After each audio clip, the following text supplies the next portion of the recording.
तो भारत फोर्ज में वैसे आप अगर लेवल्स देखें मिसर, तो हायर लेवल से काफ़ी अच्छा करेक्शन देखने को मिल चुका है। यूएस वाला इम्पैक्ट भी है इनके ऊपर, और उसके साथ साथ जो करेक्शन हुआ है उसके बाद क्या अब ये जो खबर आई है उसके दम पर कुछ खरीदारी बन सकती है स्टॉक में? जी, भारत फोर्ज जो जिस तरह से ऑप्टिक आया था पहले भी, तो वो मेनली वही था कि डिफेंस के एंड से, डिफेंस में ऑफ कोर्स ना ओवरऑल आप देखो तो अच्छी खासी गिरावट आई थी, क्योंकि लास्ट टाइम जो रिजल्ट्स आए थे इतने खास नहीं थे। इवन भारत फोर्ज का रिजल्ट भी अगर आप देखो तो कहते हैं ना एवरेज रिजल्ट था, ऐसा कुछ खास नहीं था। लेकिन भारत फोर्ज में वही है कि अभी वो धीरे धीरे अपनी कैपेसिटी बढ़ा रहे डिफेंस पॉइंट ऑफ व्यू से, तो वो एक अच्छी बात है। अभी देखना पड़ेगा किस तरह से एग्जीक्यूशन होता है। भारत फोर्ज ओवरऑल कंपनी ठीक ठाक है, कोई प्रॉब्लम नहीं है, लेकिन वो क्या होता है ना, मिक्स है। थोड़ा ऑटो एंसिलरी भी इसमें मिस है, फोर्जिंग भी मिस है और डिफेंस भी मिस है, तो थोड़ा आप कहते हैं ना सेग्रीगेशन में इश्यू होता है। और ओवरऑल आप देखो तो यूएसए पे 25% है। अब देखो वो जो टैरिफ का इशू आ रहा है वो यहाँ भी आ रहा है, ऑलमोस्ट उनका जो कहते हैं ना एक्सपोर्ट 25% है, यूरोप में 35% है। तो वहां भी एक इनके लिए एक प्रॉब्लम रहा है जब से ये टैरिफ का मामला है। तो मेरे हिसाब से आई थिंक अगर किसी के पास ये स्टॉक है, ऑफकोर्स ये स्टॉक काफी गिरी जगह है 38%, लेकिन मुझे ऐसा लग रहा है अगर यहाँ से और यहाँ से और थोड़ा और 5-10% नीचे मिले तो धीरे धीरे एक्यूमुलेट कर सकते हो। स्टॉक अच्छा है, इनका जो पोर्टफोलियो वो भी अच्छा है, लेकिन टाइम लगेगा, आपको थोड़ा लंबा टेन्योर है तभी आप इन्वेस्ट कीजिएगा, क्योंकि ऐसा नहीं है रातों रात भागेगा। लेकिन हाँ, एक एक अच्छे लेवल पे आ रहा है तो slowly and gradually you can start ticking out, और जिसके पास है वो होल्ड कर सकते हैं। और ओवरऑल डिफेंस को लेकर क्या व्यू है सर?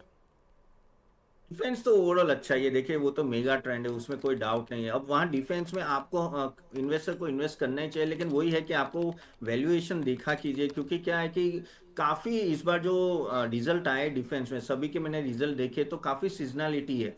एग्जीक्यूशन है ना, वो क्वार्टर टू क्वार्टर सेम नहीं रहता, कभी कुछ क्वार्टर में सडनली बड़ा सेल्स बुक हो जाता है, कभी में बहुत कम होता है। तो और थोड़े पुराने पीएनएल के भी, जैसे मैजागॉन में भी एक कुछ 500 करोड़ का उन्होंने एक राइट ऑफ किया है। तो काफी सारे स्टॉक्स में मैंने देखा है कि ना वल्नरेबिलिटी है इन वॉट ऑफ, कह सकते हैं कि क्वार्टरली रेवेन्यू रिकॉग्निशन में।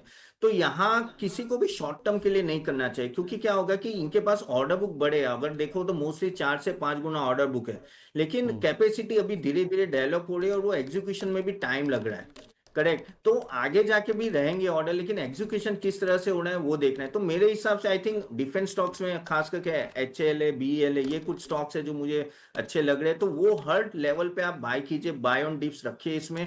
डिफेंस अच्छा सेक्टर है, इन्वेस्ट करना चाहिए, लेकिन वैल्यूएशन एंड देख के आप कीजिए। एचएल बीएल में मुझे ठीक ठाक लग रहा है, इसलिए मैंने उनका नाम दिया।